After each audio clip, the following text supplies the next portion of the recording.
الشيطان الرجيم بسم الله الرحمن الرحيم وصلى الله على محمد وعلى آله الطيبين الطاهرين الذين أذهب الله عنهم الرجس وطهرهم تطهيرا اللهم صل على محمد وآل محمد ولعنة الدائمة الباقية على أعدائهم ومنكر فضائلهم وغاصب حقوقهم أجمعين من يوم عداوتهم إلى قيام يوم الدين أما بعد عباد الله أوصيكم ونفسي بتقوى الله فإن التقوى خير الزاد وبها المعاد وتنفع يوم لا ينفع فيه مال ولا بنون إلا من أتى الله بقلب سليم وصلى الله على محمد وعلى آله الطيبين الطاهرين اللهم صل على محمد وآل محمد وعجل فرجهم আমার প্রিয় দর্শক ও শ্রোতাবৃন্দ আসসালামু আলাইকুম ওয়া রাহমাতুল্লাহি ওয়া বারাকাতুহু আপনাদের সকলকে আন্তরিক সালাম ও শুভেচ্ছা জানিয়ে আজকের অনুষ্ঠান ইসলামিন বাংলায় আপনাদেরকে স্বাগতম জানাই। আশা করি আপনারা যে যেখানে আছেন ভালো আছেন, কুশল ও মঙ্গলে আছেন, সুখে থাকুন, শান্তিতে থাকুন, সমস্ত প্রকারের দুঃখ কষ্ট থেকে মুক্তিতে থাকুন। আল্লাহ রব্বুল আলামিনের কাছেই কামনা করি যারা অসুস্থ আল্লাহ তাদেরকে সুস্থতা দান করুন, যারা ঋণে ভুগছে আল্লাহ তাদেরকে ঋণ মুক্তি করুন। ওইরূপ যাদের জীবনে কোনো প্রকারের অভাব বা অশান্তি আছে আল্লাহ রব্বুল আলামিন তাদের সকলের জীবনে সুখ শান্তি দান করুন ও সকলের মনোকামনা আশাকে পূরণ করুন। আমাদের সকলকে সৎ পথে চলার, অসৎ পথ থেকে দূরে থাকার এবং এক অপরকে সৎ উপদেশ দেওয়ার তৌফিক দান করুন। আমরা যেন সত্য বা হক জিনিসকে জেনে শুনে মেনে তার উপরে আমল করে সেটা অন্যদের সামনে তুলে ধরতে পারি বা সকলের কাছে পৌঁছে দিতে পারি। আল্লাহ রব্বুল আলামিন আমাদেরকে সেই মনোবল ও নেক তৌফিক দান করুন। আমিন ইয়া রাব্বাল আলামিন। এই দুয়ার সঙ্গে আজকের পর্ব শুরু করতে চলেছি। আজ জিলহজ মাসের 24 তারিখ, ঈদে মোবাইলার দিন। তাই সর্বপ্রথম আমি আপনাদের সকলের খেদমতে ঈদে মোবাইলা, যেদিন সত্য মিথ্যার উপরে বিজয় লাভ করেছিল, হক বাতিলের উপরে বিজয় লাভ করেছিল, ইসলাম ঈসাইয়াত বা খ্রিস্টানিটির ওপরে বিজয় লাভ করেছিল। সুতরাং এই দিন আমাদের জন্যে অতি উৎসাহ ও খুশির দিন। তাই ঈদে মোবাইলা উপলক্ষে আপনাদের সকলকে আন্তরিক অভিনন্দন ও মোবারকবাদ জানাই। আজকের দিনের সম্পর্কে ইতিহাসে যেটা লেখা হয়েছে, নবী করিম সাল্লাল্লাহু আলাইহি সাল্লাম সন 9 হিজরিতে সেই সময় মদিনায় বা খায়বারের এলাকায় বা নজরান, বড় একটা সিটি সৌদি আরবে, ওখানকার খ্রিস্টান ঈসাই ধর্মের মান্যওয়ালাদেরকে ইসলাম কবুল করার জন্যে আমন্ত্রণ জানিয়েছিলেন। আর তাদের যে আকিদা বা বিশ্বাস ছিল যে ঈসা নবী আল্লাহর সন্তান, আল্লাহর ছেলে, এই বিশ্বাসকে ভঙ্গ করার জন্যে নবী তাদেরকে তর্কের জন্যে আমন্ত্রণ জানিয়েছিলেন। ইতিহাসে লেখা হয়েছে সেই সময়ের ঈসাই ধর্মের, খ্রিস্টান ধর্মের বিখ্যাত 10 জন কি 12 জন ব্যক্তি মদিনায় আসে নবীর সঙ্গে এই বিষয়ে তর্ক করার জন্য। তারা বলছিল যে আমাদের ধর্ম সঠিক আর আমাদের বিশ্বাস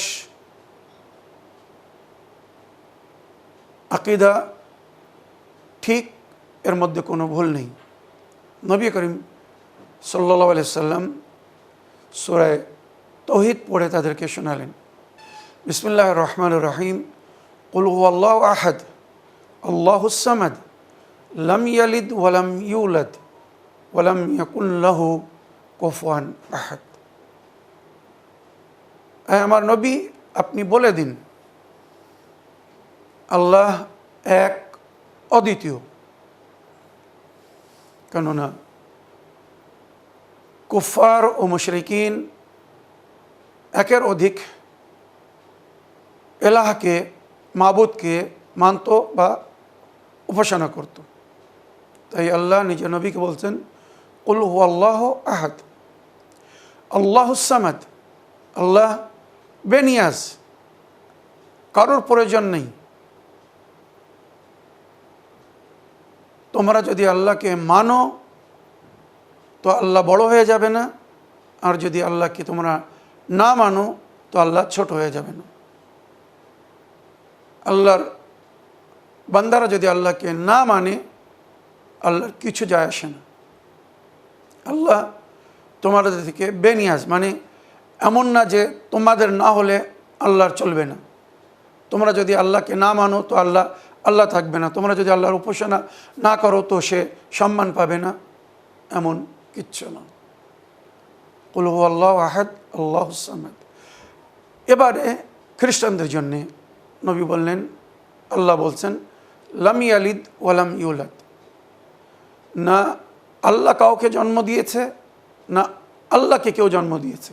মানে প্র্যাকটিক্যাল মাতা পিতার রূপে যেভাবে বা যে প্রসেসের মাধ্যমে এই পৃথিবীতে বাচ্চা জন্মগ্রহণ করে, আল্লাহ কোনো মায়ের পেট থেকে জন্ম নেননি, আল্লাহর কোনো মাতা পিতা নেই।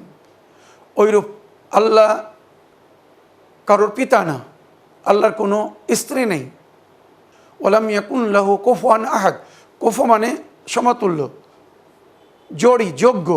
যেমন নবী করিম সাল্লাল্লাহু আলাইহি ওয়াসাল্লাম হাদিসে বলেছিলেন, লাউ লাম ইয়াকুন আলিয়ান লামা কানা কুফুয়ান লি ফাতেমা, যদি আলী না হতেন তো ফাতেমার কোনো কুফু হতো না, জড়ি হতো না। মানে ফাতেমার যোগ্য কেউ ছিল না ছেলেদের মধ্যে। তো ওইরূপ আল্লাহর যোগ্য কোনো নারী নেই এই দুনিয়াতে যে আল্লাহর স্ত্রী হতে পারবে। মনে রাখবেন, আল্লাহর কোনো শরিক নেই, কোনো জীবনসাথী নেই, কোনো পার্টনার নেই যার মাধ্যমে সন্তান জন্ম নেবে। সুতরাং এখানে পরিষ্কার আল্লাহর তরফ থেকে তার নবীর মাধ্যমে বলে দেওয়া হলো, লাম ইয়ালিদ ওয়ালাম ইউলাদ ওয়ালাম ইয়াকুল লাহু কুফুয়ান আহাদ। না আল্লাহ কাউকে জন্ম দিয়েছে, না আল্লাহকে কেউ জন্ম দিয়েছে, না তার কোনো জীবনসাথী আছে, শরিক বা পার্টনার আছে। খ্রিস্টানেরা মানতে রাজি হলো না। যখন মানতে রাজি হলো না আর তারা জেদ ধরলো, না আমাদের দিন ধর্মটাই ঠিক আর আমাদের বিশ্বাসই সঠিক বিশ্বাস, ঈসা নবী আল্লাহর ছেলে, ইবনুল্লাহ। যখন তারা মানতে রাজি হলো না তো এবারে আল্লাহর তরফ থেকে ওহী আসলো। সূরা আলে ইমরান আয়াত নম্বর 61,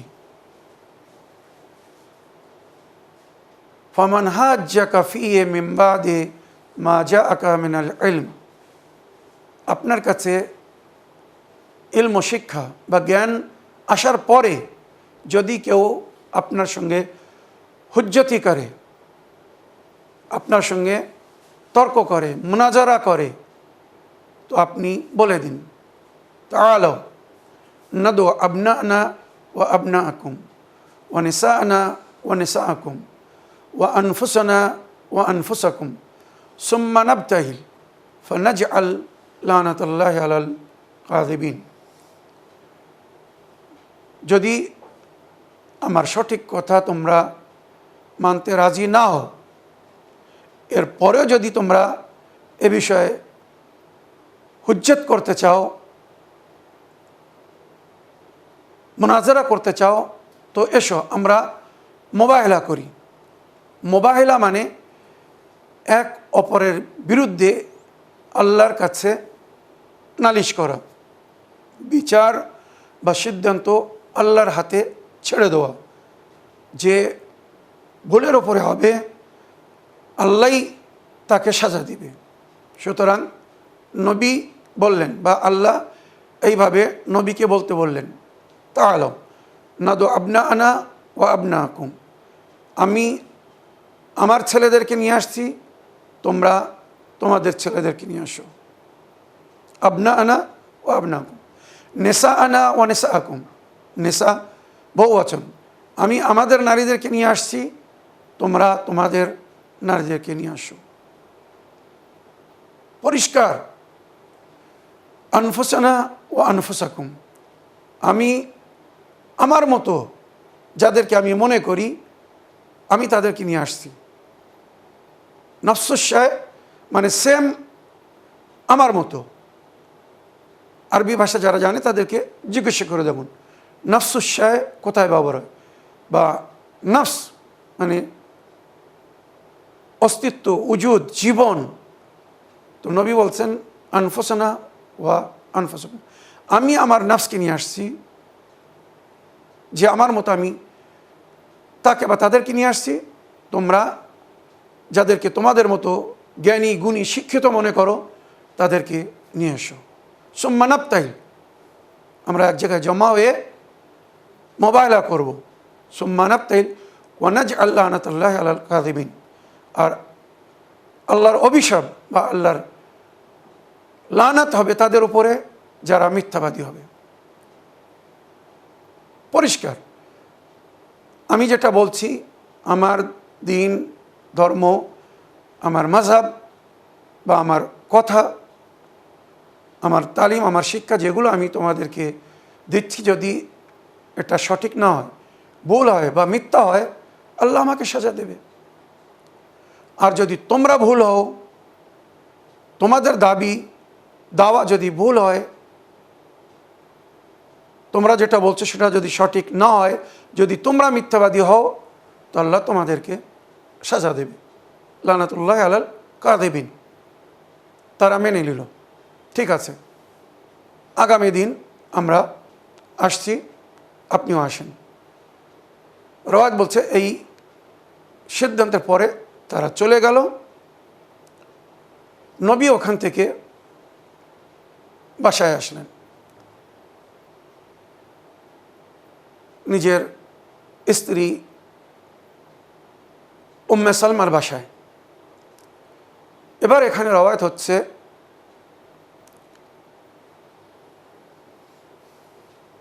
নবী করিম সাল্লাল্লাহু আলাইহি সাল্লাম তাদেরকে চ্যালেঞ্জ তো করেছিলেন যে তোমরা তোমাদের ছেলেকে নিয়ে আসো, আমি আমার ছেলেদেরকে নিয়ে আসছি, তোমরা তোমাদের নারীদেরকে নিয়ে আসো, আমি আমার নারীদেরকে নিয়ে আসছি, আর তোমরা তোমাদের মতো জ্ঞানী গুণী শিক্ষিতদেরকে নিয়ে আসো, আমি আমার মতো জ্ঞানী গুণী শিক্ষিতদেরকে নিয়ে আসছি, যেটা এই আয়াতের তাফসিরে লেখা হয়েছে। উম্মতে মুসলিমার সমস্ত মুতারজিমিন বা মুফাসসিরিনরা লিখেছেন। নবী কাকে নিয়ে যাবেন, বড় চিন্তায় ছিলেন। কেননা ইসাইদের রহবান মানে ধর্মগুরুরা সেই সময় বিখ্যাত ছিল। বড় বড় ফাদার বা পোপ ছিল, সুতরাং তারা যখন আসবে আর আমি যাদেরকে আমার সঙ্গে নিয়ে যাব, এদের মধ্যে যদি কেউ ঈমানের দিক থেকে দুর্বল থাকে, কেউ যদি চুল পরিমাণে মিথ্যাবাদী হয়, তো আমরা যখন দোয়া করব মিথ্যাবাদীর উপরে আল্লাহর লানাত হোক বা লানাত হবে, আমার সাথীদের উপরে ওই লানাত ফিরে আসবে না। তো নবী বড় চিন্তায় ছিলেন। উনি রওয়ায়াত হিসেবে ওনাকে জ্বর আসছিল, শরীর হালকা গরম হয়ে গিয়েছিল। ওই অবস্থায় উনি মা ফাতেমা জাহরা সালামুল্লাহ আলাইহার বাসায় আসলেন, মানে জাস্ট পাশেই, নিকটেই। ওখানে এসে বললেন, আয় আমার কন্যা ফাতেমা, ইন্নি আজেদু ফি বাদানি ওয়াফান, আমার শরীরে আমি একটু দুর্বলতার অনুভব করছি। জনাবে জাহরা বললেন, বাবা, আল্লাহ আপনার হেফাজত করবেন, আল্লাহ আপনাকে সুস্থতা দান করুন। নবী করিম সাল্লাল্লাহু আলাইহি ওয়াসাল্লাম বললেন, আয় ফাতেমা, এক কাজ করো, ওই যে চাদরে ইয়ামানি আছে ওটা এনে আমার উপরে ঢেকে দাও। নবী বসেছিলেন বা শুয়েছিলেন আর বললেন, এটা আমার উপরে ঢেকে দাও।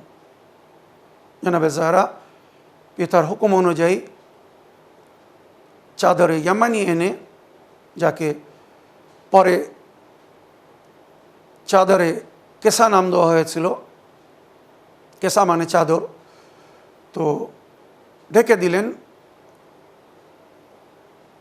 ভাবলেন বাবা অসুস্থ, আরাম করবেন, বিশ্রাম করবেন, ঠিক হয়ে যাবেন। এমন সময় ইমামে হাসান আসছেন, এসে বলছেন, আম্মি যান, নানার সুগন্ধ পাচ্ছি, নানা এসেছেন? বললেন হ্যাঁ। দৌড়ে কামরায় আসছে, নানা যান, আপনার উপরে সালাম। পুরো হাদিসি কিসা সাক্ষী, আর হাদিসি কিসার সূত্র আমার আহলে সুন্নাত ভাইদের বহু বইয়ের মধ্যে আছে।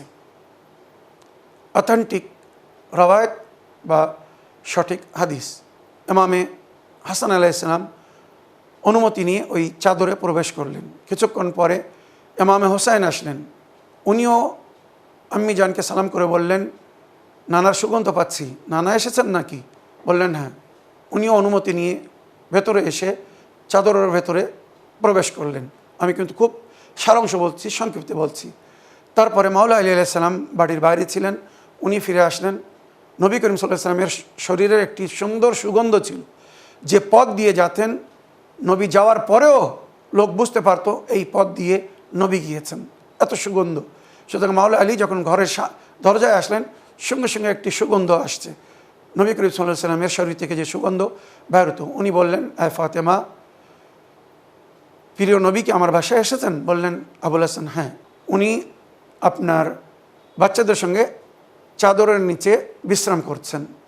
সঙ্গে সঙ্গে মাওলা আলী ঘরের মধ্যে প্রবেশ করলেন, সালাম করলেন, অনুমতি চাইলেন, আয় আল্লাহর নবী, আমিও কি এই চাদরের নিচে আসতে পারি?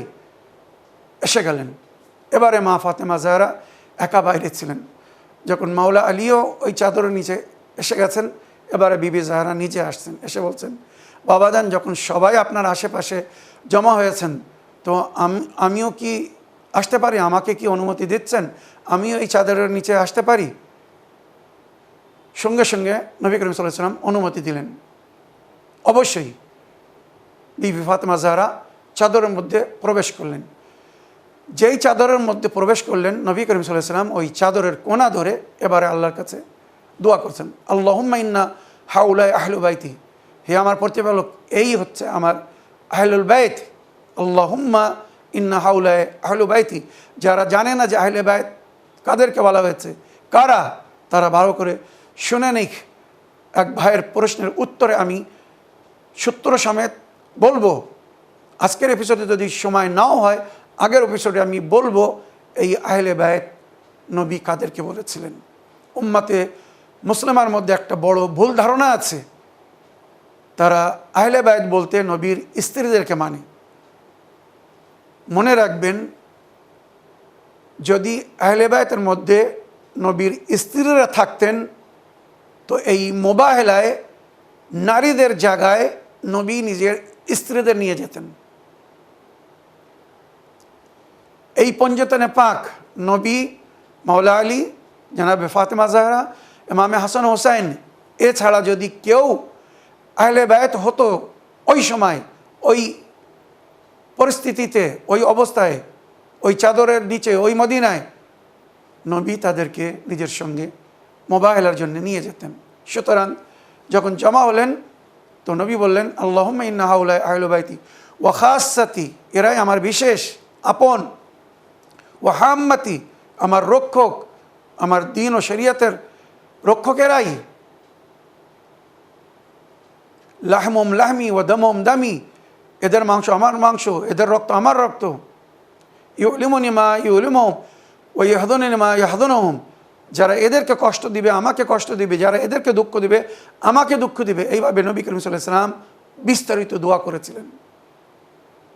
আনা হারবুল লিমান হারাবাহুম ওয়া সিলমুল লিমান সালামহুম, যারা আমার এই আহলে বাইতের সঙ্গে সন্ধি করবে আমি তাদের সঙ্গে সন্ধি করব, যারা এদের সঙ্গে লড়াই করবে তার মানে আমার সঙ্গে লড়াই করেছে, আমি তাদের সঙ্গে লড়াই করব। ইন্নাহুম মিন্নি ওয়া আনা মিনহুম, এরা আমার থেকে আর আমি এদের থেকে। ফাজআল সালাওয়াতিকা ওয়া রাহমাতিকা ওয়া গুফরানাকা ওয়া রিদওয়ানাকা আলাইয়া ওয়া আলাইহিম ওয়া আযহিব আনহুম রিসসা ওয়া তাহহিরুম তাতহীরা। আল্লাহ নিজের সালাওয়াত ওয়া সালাম, দরুদ ও সালাম, শান্তির বর্ষণ করুন, রহমতের বর্ষণ করুন এদের উপরে, আর এদের থেকে সমস্ত প্রকারের জঘন্যতা, শারীরিক বা মানবিক সমস্ত জঘন্যতা থেকে দূরে রাখুন। এই হচ্ছে সততা বা পবিত্রতার পরিচয়। যখন নবী এইভাবে দোয়া করলেন এদেরকে পাক বা পবিত্র রাখুন, সঙ্গে সঙ্গে আল্লাহ জিবরাইল আমিনকে বললেন, এই জিবরাইল এখনই নিচে যাও, জমিনে যাও, আমার হাবিবকে আমার সালাম বলো, আর বলে দাও, ইন্নিমা খালাকতুস সামা মাবনি ওয়ালা আরদাম মাদি ওয়ালা কামরাম মুনিরা ওয়ালা শামসাম মুদি ওয়ালা ফালাকা ইয়াদুর ওয়ালা বাহরান ইয়াজরি ওয়ালা ফুলকান তাসরি ইল্লা ফি মুহাব্বাতি হাউলাইল খামসাতি আল্লাযিনা হুম তাহতাল কিসায়। আমি যে এই জমিন আসমান, পাহাড় পর্বত, নদী নালা, হাওয়া বাতাস, এই যে সমুদ্রে নৌকা চলছে, যা কিছু আমি আমার বান্দাদেরকে দিয়েছি, আমার সৃষ্টিকে দিয়েছি, সব এই এদের ভালোবাসা যারা এখন চাদরের নিচে। তখন জিবরাইল আমিন জিজ্ঞাসা করছে, হে প্রতিপালক, এই চাদরের নিচে কে? তখন আল্লাহ নিজে পরিচয় করাচ্ছেন, হুম ফাতেমা ওয়া আবিহা ওয়া বালিহা ওয়া বানিহা, চাদরের নিচে ফাতেমা, ফাতেমার পিতা আর ফাতেমার দুই সন্তান। জনাবে জাহরার মাধ্যমে, জনাবে ফাতেমা জাহরাকে কেন্দ্র করে, সেন্টার করে আল্লাহ বললেন, ফাতেমা জাহরা, ফাতেমার পিতা, ফাতেমার স্বামী, ফাতেমার দুই সন্তান। এই পায়গাম পাওয়ার পরে জিবরাইল আমিন আয়াত নিয়ে আসছে, সূরা আহজাব আয়াত নম্বর 33, ইন্নামা ইউরিদুল্লাহু লিইয়ুযহিবা আনকুম রিজসা আহলিল বাইত ওয়া ইউতাহহিরাকুম তাতহীরা। আল্লাহ চেয়েছেন, আল্লাহর পরিপূর্ণ ইচ্ছা, আপনাদের থেকে সমস্ত জঘন্যতাকে আল্লাহ দূরে রাখবে। কোনো নেজাসাত, শারীরিক বা মানবিক কোনো নেজাসাত আপনাদের নিকটে আসতে দেবে না। মিথ্যা কথা, ঝুট বলা, গীবাত করা, চুগলি করা, যত প্রকারের গুনাহ মানুষ জিহ্বার মাধ্যমে বা শরীরের কোনো অংশের মাধ্যমে করে, এগুলো মানবী নেজাসাত। তো নবী এবং নবীর আহলে বাইত কোনো প্রকারের গুনাহ করতে পারেন না। জীবনে কখনো মিথ্যা কথা বলেননি এনারা। শারীরিক নেজাসাত তো আপনারা জানেন। যখন এই আয়াতে তাতহীর আসলো, ইতিহাস লিখছে, জানাবে উম্মে সালমা ওখানে আসতেন, নবীর স্ত্রী, এসে বলছেন, হে আল্লাহর নবী, আমিও কি এই চাদরের নিচে আসতে পারি, আপনাদের সঙ্গে এক জায়গায় হতে পারি? নবী করিম সাল্লাল্লাহু আলাইহি ওয়াসাল্লাম বললেন, আনতে আলাল খায়র, উম্মে সালমা, তুমি নিঃসন্দেহে নেকির ওপরে, তোমার জন্য মঙ্গল, তবে এই চাদরে এখন তোমার জন্য স্থান নেই, এটা বিশেষ আমার আহলে বায়তের জন্য। ইতিহাস লিখছে এরপরে নবী করিম সাল্লাল্লাহু আলাইহি ওয়াসাল্লামের যে শারীরিক দুর্বলতা ছিল বা মনোবল হিসেবে উনি যে কমজোরি অনুভব করছিলেন, পরিপূর্ণভাবে চলে গেল। আর নবী বললেন, কাল তোমরা আমার সঙ্গে যাবে মোবাইলা করার জন্য। সুতরাং ইতিহাস লিখছে 9 জিলহিজ্জা দুপুরের আগে নবী এই পঞ্চদিনের পাককে নিজের আহলে বায়তকে নিয়ে মোবাইলার ময়দানে যে জায়গা নির্ধারিত হয়েছিল ওখানে পৌঁছে গেলেন। ওদিকে খ্রিস্টানেরা নিজেদের সমস্ত ক্ষমতা বা দক্ষতাকে ব্যবহার করে যাদেরকে সেই সময় অনেক সম্মান দেওয়া হতো, উচ্চ স্থান প্রাপ্য ছিল, তাদের সবাইকে নিয়ে আসলো। তাদের মধ্যে আবু হারেসা বড় জ্ঞানী ব্যক্তি ছিল। যখন পঞ্চদিনে পাককে দেখলো যে নবী আসতেন, ওনার পেছনে ফাতেমা জাহরা, ওনার কোলে ইমামে হুসাইন, আর ডান হাত ধরে ইমামে হাসান আলাইহিস সালাম, পরবাত হিসেবে 2 হাতে 2 নাতি, এক হাত ধরে আছেন ইমাম হুসাইন আলাইহিস সালাম, আর এক হাত ধরে আছেন ইমামে হাসান আলাইহিস সালাম, পিছনে মাওলা আলী আলাইহিস সালাম। যখন এইভাবে এই আহলে বায়তের কাফেলা আগে আসছে, তখন তারা দেখে বলল, খবরদার এদের সঙ্গে যেন মোবাইলা করো না, নইলে ইসাইয়াত ক্রিশ্চিয়ানিটি শেষ হয়ে যাবে। আমার সামনে এমন পবিত্র জাওয়াত বা পাক ব্যক্তিদেরকে আমি দেখছি, এরা যদি ইশারা করে পাহাড় নিচের জায়গা ছেড়ে দেবে। সে রহবান ছিল, তপস্যা করে এত শুদ্ধতা লাভ করেছিল, যার চোখের সামনে থেকে পর্দা সরে গিয়েছিল, সে বাস্তব দেখছিল। সুতরাং আহলে বায়তের নূরকে দেখে সঙ্গে সঙ্গে খ্রিস্টানদেরকে বলল, খবরদার যেন মোবাইলা করো না, তোমরা যে কোনোভাবে কম্প্রোমাইজ করো। সুতরাং তারা নতশির হলো আর বললো, আল্লাহ নবী, আপনার সঙ্গে আমরা মোবাইলা করতে এসেছিলাম, কিন্তু মোবাইলা করব না, তবে আপনার দিনকেও আমরা আপন করব না। হ্যাঁ, আপনার রাজিত্বে, আপনার অধীনে এই মদিনায় বা এই আরবে, এই জাজিরাতুল আরবে থাকার জন্যে আমরা যা ট্যাক্স বলবেন আমরা আদা করব, যত পয়সা দিতে বলবেন আমরা দেব। এর মোকাবেলায়, এর পরিবর্তে আমাদেরকে সিকিউরিটি দিতে হবে, নিরাপত্তা দিতে হবে, কেউ যেন মুসলমানেরা আমাদের উপরে আক্রমণ না করে, হামলা না করে। সুতরাং এলাহি সংবিধান হিসেবে নবী করিম সাল্লাল্লাহু আলাইহি ওয়াসাল্লাম ওই দাবিকে মেনে নিয়ে তাদেরকে অনুমতি দিলেন আর বললেন, মাসিক বা বার্ষিক হিসেবে তোমাদেরকে বা প্রতি ফসলের সিজনে তোমাদেরকে এত জিজিয়া দিতে হবে। তারা মেনে নিল আর ফিরে চলে গেল। এখানে আমি একটা কথা বলতে চাই, খ্রিস্টানেরা আহলে বায়তের সততাকে জানার পরে আহলে বায়তের বিরুদ্ধে আসেনি। উম্মাতে মুসলিমার যারা সামান্য শিক্ষিত ব্যক্তি, তারা যদি এই জ্ঞান রাখতো, এই কোরআনের এই একটি আয়াত যদি তারা মানত, যাদের সঙ্গী সাথী হওয়ার জন্য কোরআন বলছে, ইয়া আইয়ুহাল্লাযীনা আমানু ইত্তাকুল্লাহ ওয়া কুনু মা'আস সাদিকিন, হে বিশ্বাসীগণ, তোমরা যারা ঈমান এনেছো আল্লাহর ভয় করে চলো আর এই সত্যবাদীদের সঙ্গী হও। তো এই সত্যবাদীদের যদি তারা সঙ্গী হতো, আহলে বায়তের সাথ দিত, আজ যে তারা এত ভিন্ন ভিন্ন দলে ফেরকাবন্দির শিকার হয়ে আছে, এগুলো কিচ্ছুই হতো না, কিছুই হতো না। শুধু আহলে বায়তের দামান থেকে দূরে থাকার কারণে, আহলে বায়তের দরজা থেকে দূরে থাকার কারণে উম্মাতে মুসলিমা আজ ভিন্ন ছিন্ন হয়ে গেছে, ছিন্ন ভিন্ন হয়ে গেছে। এটা তাদের কর্মদোষ, তাদের কপাল দোষ না। সুতরাং এবারে আমি অতি সংক্ষিপ্তে আজকের দিনের আমাল বিষয়ে বলতে চাই। এটা তো জেনে নিয়েছেন যে আজকের দিনে সত্য মিথ্যার উপরে, হক বাতিলের উপরে বিজয় লাভ করেছিল। আর নবী নিজের আহলে বায়াতকে নিয়ে গিয়েছিলেন মদিনায়। অনেক স্ত্রীরা ছিল, নারীরা ছিল, অনেক পুরুষরা ছিল, কিন্তু নবী কাউকে নিজের সঙ্গে নিয়ে যাননি। যেখানে আয়াতে বহু বচন ব্যবহার হয়েছে, নারীদেরকে নিয়ে আসো, নবী একমাত্র নিজের কন্যাকে নিয়ে গিয়েছিলেন। আপনার মতো যারা সবাইকে নিয়ে আসুন, সবাইকে নিয়ে আসুন। মদিনায় যে সমস্ত সাহাবারা ছিল, যাদের সম্পর্কে মুসলমানদের বিশ্বাস বা আকীদা, যদি নবীর পরে কেউ নবী হতো তো এনারা হতেন। কোথায় ছিলেন? কেন যাননি?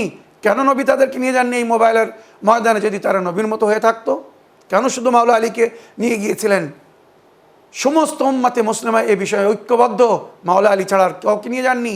কেননা নবী জানতেন, আমি যদি কোনো একজন মিথ্যাবাদীকে নিয়ে যাই আমি হেরে যাব, কোনো একজন ইমান হিসেবে দুর্বলকে নিয়ে যাই আমি এই মোবাইলে হেরে যাব।